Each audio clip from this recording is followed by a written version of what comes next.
bernama Mike. Dia adalah CEO atau pemilik perusahaan kecil di negara Kanada bernama Research in Motion.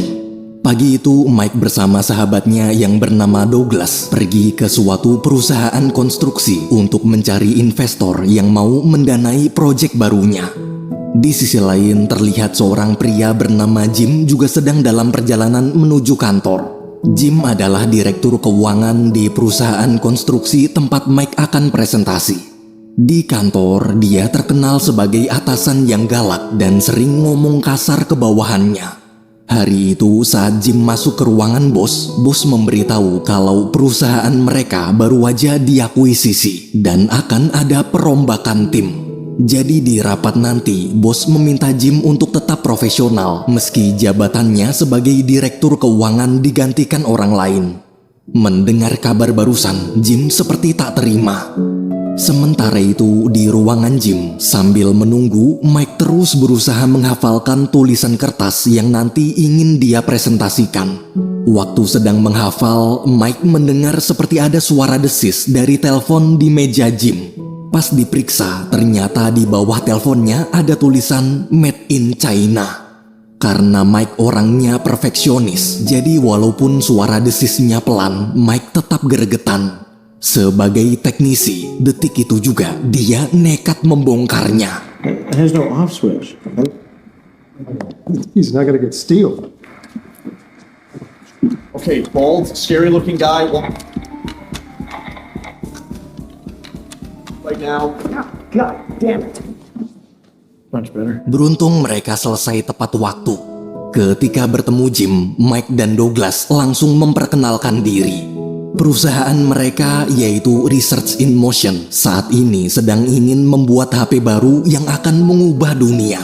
Mereka menjelaskan HP-HP yang sekarang beredar di pasaran fungsinya cuma bisa menelpon atau SMS aja, tapi nggak ada yang bisa internetan. Padahal sinyal internet sekarang sudah tersebar luas di mana-mana. Jadi HP baru ciptaan mereka nanti adalah HP pertama di dunia yang akan bisa teleponan, SMS-an sekaligus internetan. Dan yang lebih keren, bisa ngirim email lewat HP juga. Nggak perlu lagi ngirim email lewat komputer. Mulai sekarang semua bisa dilakukan dalam satu genggaman HP kecil yang muat dimasukkan ke kantong. HP yang mereka beri nama Pocket Link. Mendengar ide luar biasa itu, sayangnya Jim tak tertarik sama sekali. Lagi pula perusahaan tempatnya bekerja ini adalah perusahaan konstruksi dan hanya mau berinvestasi di bidang konstruksi juga, bukan bidang teknologi. Sambil berjalan keluar, Jim berpesan agar Mike mengubah nama HP-nya karena nama Pocket Link jelek. Tak lama kemudian, Jim bersama para petinggi baru perusahaan memulai rapat pertama mereka. Namun tak sesuai instruksi bos tadi. Di rapat pertama itu bukannya memberi kesan yang baik, Jim justru malah membongkar cara licik perusahaan dalam menghindari pajak. Mendengar ucapan Jim, bos terdiam syok. Dari luar ruangan sebelum pergi, Mike menyaksikan bagaimana kehebatan Jim saat presentasi. Jauh berbeda dengan cara presentasinya tadi. Dan inilah masa-masa di mana perusahaan-perusahaan saling beradu inovasi dan perang teknologi.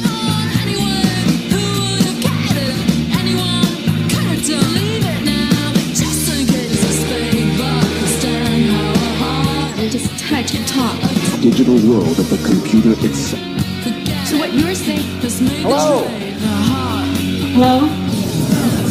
Well, it's very hip to be on. Page you. It's their time. I still think Apple has a future. And that includes 50 minutes. Phone to order me pizza.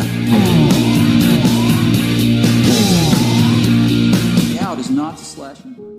Sorenya ketika pulang ke kantor, Douglas terus menyemangati agar Mike tak sedih. Di dalam, setelah memberitahu ke para karyawan kalau presentasi mereka gagal, Douglas langsung mengadakan nonton bareng agar aura kantor tetap ceria. Malamnya, saat semua asik nonton film, Mike fokus memikirkan apa nama baru yang cocok untuk HP-nya. Di sisi lain, Jim terlihat sedang membereskan barang-barangnya. Ternyata akibat ucapannya di rapat tadi, dia jadi dipecat. Waktu sedang merenung, dia melihat gambar presentasi HP baru yang Mike dan Douglas tunjukkan tadi pagi. Keesokan harinya, Jim pun pergi ke kantor Research in Motion untuk melanjutkan pembicaraan kemarin. Sesampainya di sana, Jim bingung kenapa kondisi kantornya seperti gudang berantakan dan seluruh karyawannya juga bukannya kerja tapi malah asik main game. Di restoran, Douglas menjelaskan kalau motonya adalah bekerja sambil bermain. Seminggu sekali, dia juga selalu mengadakan acara nonton film bareng agar para karyawan tak stres kerja. Karena tak ingin basa-basi, Jim langsung to the point. Dia bersedia bergabung untuk mensukseskan proyek HP baru Mike asalkan dia dijadikan CEO dan dapat saham 50%. Jim menasehati dunia bisnis itu sangat kejam. Jika lembek maka pasti kalah. Sebagai CEO, presentasi di depan satu orang aja Mike nggak bisa. Apalagi di hadapan banyak orang. Mereka butuh CEO yang tegas, tahu market, tahu cara menjual produk, serta punya banyak relasi. Dan hanya Jim lah satu-satunya orang yang bisa mensukseskan perusahaan mereka. Mendengar tawaran barusan, Douglas menyuruh Mike menolak. Sesuai saran sahabatnya, Mike pun menolak. Melihat sifat CEO yang tak bisa tegas mengambil keputusan sendiri, Jim kecewa lalu pergi dari sana. Sorenya di kantor, waktu Douglas dan karyawan lain asik main game, Mike mencoba menghubungi klien bernama Carl. Carl adalah pimpinan perusahaan besar asal Amerika dan bulan lalu dia pernah memesan ribuan modem senilai 1,6 juta dolar atau 23 miliar rupiah. Mike bertanya kenapa sampai sekarang uangnya masih belum dibayar juga, padahal pesanan ribuan modemnya sudah jadi dan sudah siap dikirim ke Amerika. Carl pun tertawa. Dengan gampangnya, dia bilang kalau pesanan dibatalkan, jadi dia tak mau membayar. Mendengar pembatalan sepihak itu, Mike cuma bisa diam. Dia takut melawan karena perusahaan kecilnya tak mungkin bisa menang melawan perusahaan besar Carl. Besoknya, Mike dan Douglas sangat frustasi. Ribuan modem senilai 1,6 juta dolar menumpuk di gudang seakan jadi sampah. Mike begitu muak. Kenapa dia tak bisa jadi pimpinan perusahaan yang tegas? Di tengah obrolan, seketika Mike teringat tawaran Jim kemarin. Malamnya terlihat Jim sedang menonton pertandingan hoki di TV. Jim ini suka banget sama olahraga hoki, jadi dia paling gak suka diganggu kalau lagi nonton hoki. Waktu lagi serius nonton, Mike menelpon. Di telepon, Mike menawarkan Jim untuk jadi wakil CEO dan dapat 33% saham perusahaannya, asalkan Jim bersedia membayar 125.000 dolar. Atau 1,8 miliar rupiah. Mendengar tawaran itu, Jim pun menjawab, Sure. Deal. Awesome! Dude!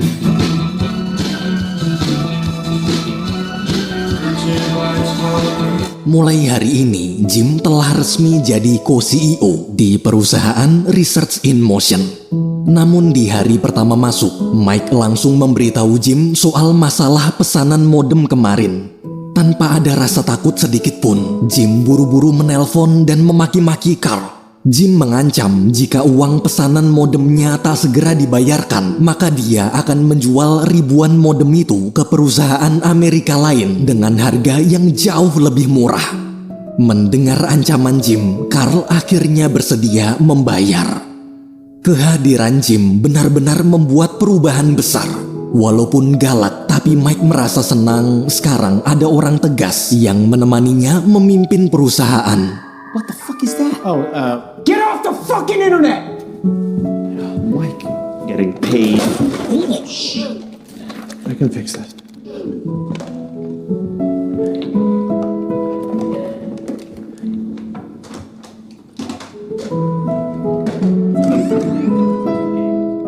Keesokan harinya, waktu Jim bertanya kapan proyek HP barunya bisa dimulai, Mike menjawab tahun depan. Jim pun kaget kenapa lama banget. Bahkan prototipe atau satu produk yang bisa dijadikan contoh aja sama sekali nggak ada. Jim lalu menyuruh bekerja sama dengan pabrik Cina agar produksinya bisa lebih cepat. Namun Mike menolak. Baginya produk buatan Cina asal-asalan. Walaupun hasil produksinya banyak, tapi mereka tak pernah peduli dengan kualitas. Contohnya suara desis di telepon Jim, lampu alarm kantor kadang error nyala mati sendiri, dan produk-produk Cina lain yang tersebar di seluruh penjuru dunia pasti ada aja cacatnya. Sebagai orang perfeksionis, Mike berkata dia tak peduli selama apapun produksinya. Yang penting dia mau membuat HP-nya di sini, bukan di Cina. Dia ingin HP ciptaannya tak sekedar bagus, tapi sempurna. Melihat sikap Mike, Jim terdiam. Dia sadar bagaimanapun juga, Mike tetaplah CEO perusahaan ini. Sorenya sebelum pulang kerja, nggak ada angin, nggak ada hujan. Tiba-tiba Jim memberitahu kalau dia telah membuat janji pertemuan dengan para investor dari perusahaan Amerika bernama Bell Atlantic. Dan karena besok jam 8 pagi mereka harus terbang ke Amerika, jadi malam ini prototipe atau contoh HP-nya harus udah jadi. Mendengar itu, Mike panik. Hey, new plan, everybody. We are. It's like something. Switch, give me 33 PF. Yeah. All right, give me a Fillmore toggle. Oh no. Go back. Psychedelics spurs growth of new tech. What feels better?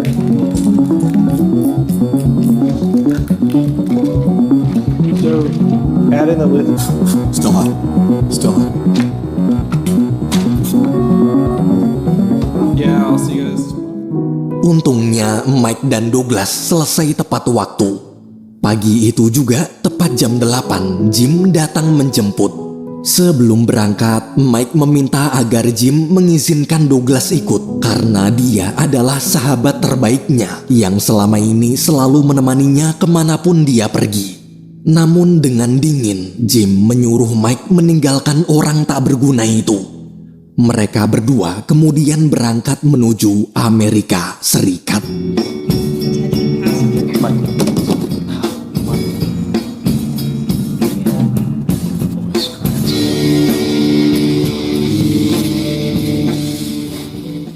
Sesampainya di kota New York, dalam taksi, Mike meminta Jim membuat perjanjian. Jangan pernah ada yang ditutup-tutupi di antara mereka. Mendengar itu, Jim akhirnya cerita. Sebenarnya saat pertama kali bergabung, dia sampai rela berkorban menggadaikan rumahnya demi mensukseskan proyek ini. Jika proyek HP ini gagal, maka Jim akan jadi gelandangan. Ketika sampai di gedung Bell Atlantic, mereka berdua pun masuk. Tapi waktu mau presentasi, Mike baru sadar kalau HP prototipenya ketinggalan di taksi tadi. Tanpa pikir panjang, Mike langsung buru-buru keluar mengejar taksinya. Dalam ruang rapat, Jim bingung harus ngomong apa ke para investor di hadapannya. Dia tak mengerti teknologi sama sekali. HP prototipe yang udah jadi aja dia belum sempat lihat. Seketika Jim ingat presentasi yang dulu pernah Mike dan Douglas sampaikan waktu pertama kali bertemu. Hanya bermodalkan mulut, Jim mulai menjelaskan semua hal yang dia ingat. Namun selesai presentasi, para investor mulai menghujani berbagai pertanyaan sulit. Mulut Jim di situ kaku, tak bisa menjawab satupun pertanyaan. Hingga saat Jim ingin menyerah, tiba-tiba Mike datang. Dia berhasil mengejar taksi tadi dan membawa HP prototipenya. Setelah berkali-kali melihat bagaimana cara Jim presentasi, di momen penting itu, Mike pun menelan rasa gugupnya. Lalu mulai meniru gaya presentasi Jim. Ia menjelaskan bahwa HP-nya adalah HP pertama di dunia yang bisa mengirim email. Bila selama ini masyarakat mengirim pesan harus membayar pulsa karena pakai SMS, maka mulai sekarang mengirim pesan akan jadi gratis karena lewat email. Mike juga bilang HP-nya adalah HP pertama di dunia yang ada keyboardnya. Dan karena ada keyboardnya, maka orang-orang yang biasanya menekan tombol HP pakai telunjuk pasti akan berubah jadi pakai 2 jempol. Tak hanya itu, jika HP-HP lain saat tombolnya ditekan berbunyi, HP-nya akan lebih enak didengar karena berbunyi. Mendengar semua penjelasan Mike, seluruh investor sangat kagum dan mau ikut berinvestasi. Di tengah kekaguman, salah satu investor bertanya, apa nama HP-nya? It's called a BlackBerry. It's also a cell phone.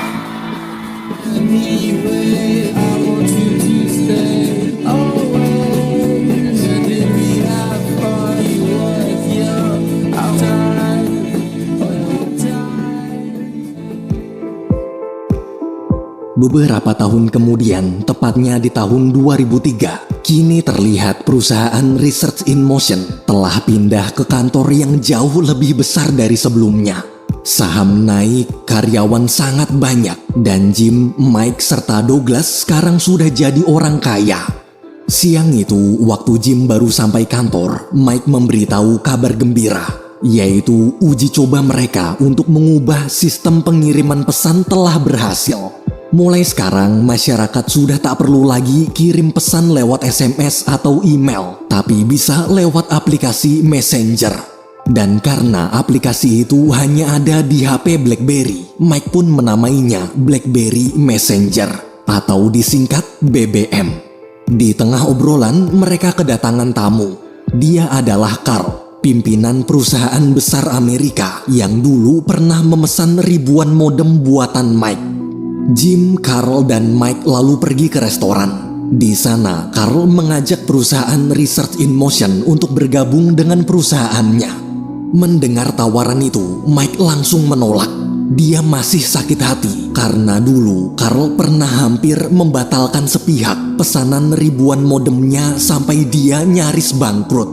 Namun Jim hanya terdiam. Dia sadar sekarang posisi perusahaan Carl masih jauh lebih besar dibanding BlackBerry. Jika Jim menolak tawaran ini, maka Carl bisa aja mengakuisisi paksa saham BlackBerry dan menendang mereka berdua keluar dari perusahaan. Sambil pura-pura senyum, Jim pun meminta Carl memberikannya waktu untuk memikirkan tawaran tadi. Saat kembali ke kantor, Jim marah-marah dan menyuruh seluruh teknisi membuat lebih banyak HP lagi. Tapi Douglas menjawab kalau BlackBerry udah nggak bisa produksi HP lagi karena kapasitas server aplikasi BBM hanya bisa menampung 500.000 pengguna aja. Jika lebih, maka server akan overload. Mendengar itu, Jim tak peduli. Dia kemudian mengajak Mike keluar lalu bertanya bagaimana cara meningkatkan kapasitas server pengguna BBM.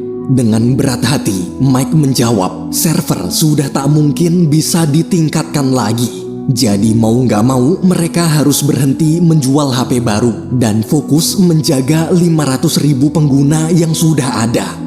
Jim pun marah besar. Dia tak peduli soal masalah server, karena itu tugas Mike sebagai teknisi.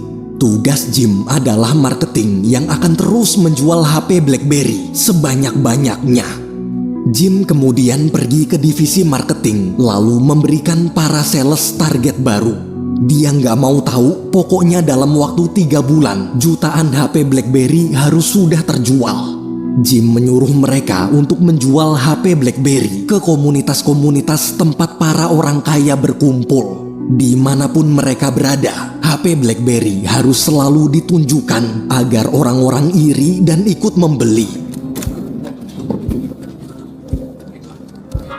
Your male model. Be loud. Like him. This annoying prick.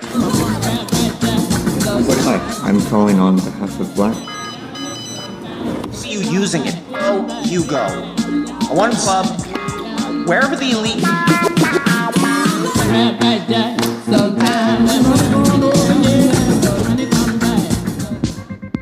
meningkatkan kapasitas server BBM, Jim bahkan sampai menggunakan berbagai macam cara, termasuk cara ilegal.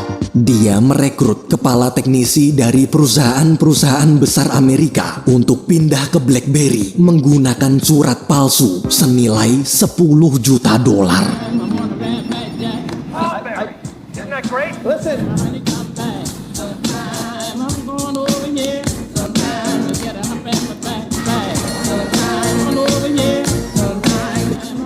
It's a status. You are not salesmen anymore.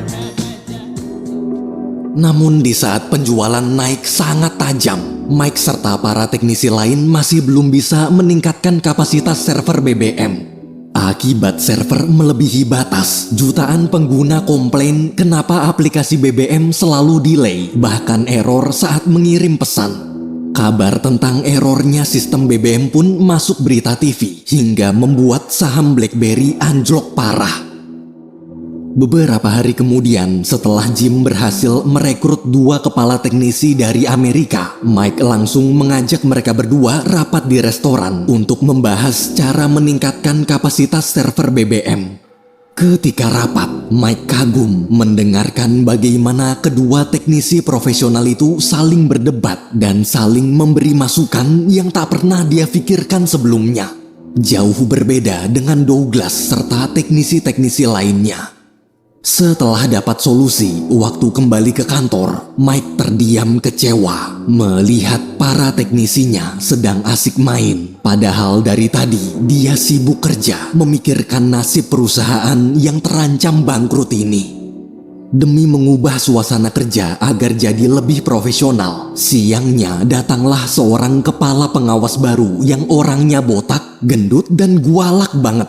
Sambil marah-marah, kepala pengawas itu memerintahkan seluruh teknisi untuk fokus bekerja. Pokoknya kalau masalah server ini sampai minggu depan masih belum selesai juga, maka mereka semua akan dia pecat. Tak lama kemudian, saat Douglas baru selesai makan siang dan baru sampai kantor, dia bingung kenapa para teknisi terlihat masih sibuk kerja. Padahal sebentar lagi ada acara nonton film bareng seperti biasanya. Kantor juga mendadak jadi bersih. Setelah mendengar cerita dari teknisi lain, Douglas pun protes ke Mike. Dengan dingin, Mike menjawab, mulai sekarang jika masih ingin bekerja di perusahaan HP nomor 1 di dunia ini, maka semua harus fokus bekerja. Nggak ada lagi main-main. Beberapa minggu kemudian, masalah overload server BBM akhirnya berhasil diselesaikan. Saham BlackBerry pun melonjak tajam, jauh lebih tinggi dari sebelumnya, bahkan melampaui saham perusahaan Carl.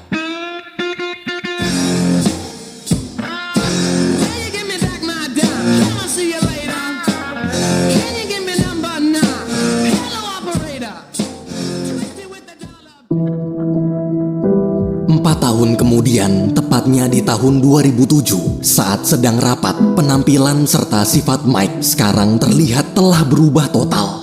Dia jadi suka marah-marah, ngomong kasar, dan sombong mirip seperti Jim. Rapat pagi itu sedang membahas tentang pembuatan BlackBerry model terbaru, yaitu BlackBerry Bold. Agar biaya produksi lebih murah dan agar lebih cepat, anggota rapat menyarankan untuk bekerja sama dengan pabrik Cina. Mendengar nama pabrik Cina disebut, Mike menolak. Di tengah rapat, tiba-tiba Douglas teriak memanggil. Ketika kembali ke ruangan teknisi, Mike kaget ternyata Steve Jobs sedang mengadakan siaran langsung di TV tentang perilisan produk Apple terbaru, yaitu HP pertama di dunia yang layarnya bisa disentuh. Steve Jobs berkata, daripada HP berkeyboard tapi layar sempit, lebih baik HP berlayar besar dan touchscreen. Melihat presentasi itu, Mike shock. Waktu masuk ke ruangannya, Mike dapat telepon dari petugas lembaga pengawas saham. Di telepon, petugas menjelaskan kalau sekarang BlackBerry sedang dalam masa penyelidikan karena mereka menemukan adanya dugaan perbuatan ilegal. Mike yang tak tahu apa-apa langsung menutup teleponnya. Tak hanya Mike, ternyata Douglas juga ditelepon. Respon mereka berdua sama. Douglas hanya menjawab dia tak tahu apa-apa lalu menutup teleponnya. Siangnya, Mike bersiap-siap pergi ke Bell Atlantic untuk melaporkan perkembangan terbaru perusahaan pada para investor. Namun karena Jim sedang ada urusan di luar, jadi dia menyuruh Mike pergi sendirian. Mike yang gugup pun meminta Douglas menemaninya. Di New York selesai mempresentasikan BlackBerry model terbaru yaitu Bold. Para investor bingung kenapa model barunya biasa aja. Investor berharap Mike datang membawa ide untuk melawan HP iPhone yang udah touchscreen. Dengan sombong, Mike menjawab, ide layar sentuh adalah ide bodoh. Dia yakin tak ada satupun orang di dunia ini yang mau pakai HP layar sentuh. Masyarakat akan merasa lebih satisfying dengan suara klik-klik saat menekan keyboard.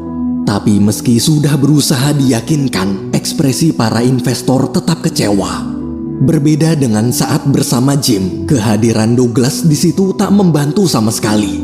Sepanjang rapat, melihat Mike dihujani pertanyaan, Douglas cuma bisa bengong tanpa membantu menjawab. Sebelum pergi, agar kerjasama tak dibatalkan, Mike terpaksa berbohong. Dia bilang sebenarnya BlackBerry sedang ada proyek rahasia untuk membuat HP layar sentuh juga.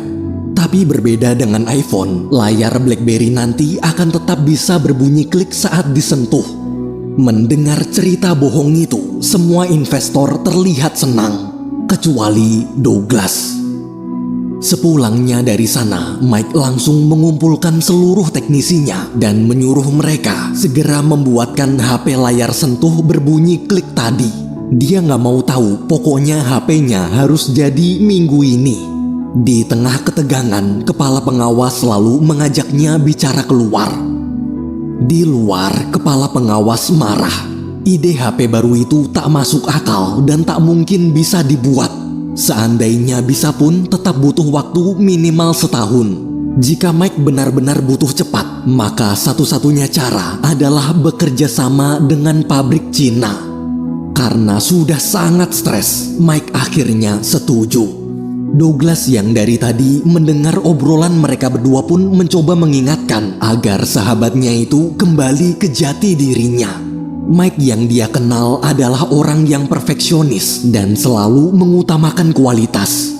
Mendengar ucapan Douglas, Mike meledak. Ia meluapkan semua amarahnya dan berkata, orang tak berguna seperti Douglas tak pantas menasehatinya. Di sisi lain, di pesawat pribadi, terlihat Jim sedang asik nonton acara wawancara seputar dunia hoki. Seperti biasa, setiap kali dia sedang menikmati dunia hokinya, dia tak pernah mau diganggu sama sekali. Walaupun perusahaannya sekarang sedang terancam bangkrut. Siang itu, Jim baru pulang dari Amerika dan dia baru aja membeli salah satu klub hoki kesukaannya. Waktu kembali ke kantor, kepala divisi marketing melapor bahwa ada HP baru lain yang penjualannya meningkat tajam mengalahkan BlackBerry, yaitu iPhone. Kepala marketing menjelaskan jika dibiarkan begini terus, maka cepat atau lambat orang-orang akan meninggalkan BlackBerry.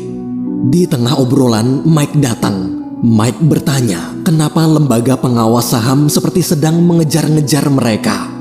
Dengan santai, Jim malah menjawab, itu bukan urusan penting. Jim lalu balik bertanya, kenapa iPhone bisa mengalahkan mereka. Sama seperti Jim, Mike cuma menjawab, itu bukan urusan penting. Karena merasa masalah iPhone ini masalah serius dan harus segera diselesaikan, Jim pun menelpon salah satu petinggi iPhone, lalu membuat janji ketemuan untuk negosiasi.